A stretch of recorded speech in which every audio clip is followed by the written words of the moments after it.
பெரியாழ்வார் திருமொழி முதல் 10 இரண்டாம் பதிகம் 20ஆம் பாசுரம்.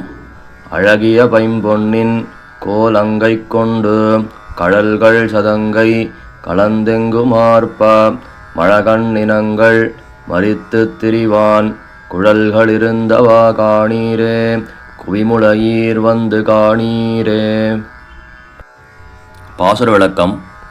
இந்த பாசுரத்தில் யசோதை கண்ணபிரானுடைய திருக்குழல்கள், அதாவது அவனுடைய கேசத்தின் அழகை அனைவருக்கும் காண்பிக்கிறாள். இந்த பாசுரத்தில் கண்ணன் மாடு மேய்க்கும் விதத்தை பற்றி சொல்லப்படுகிறது.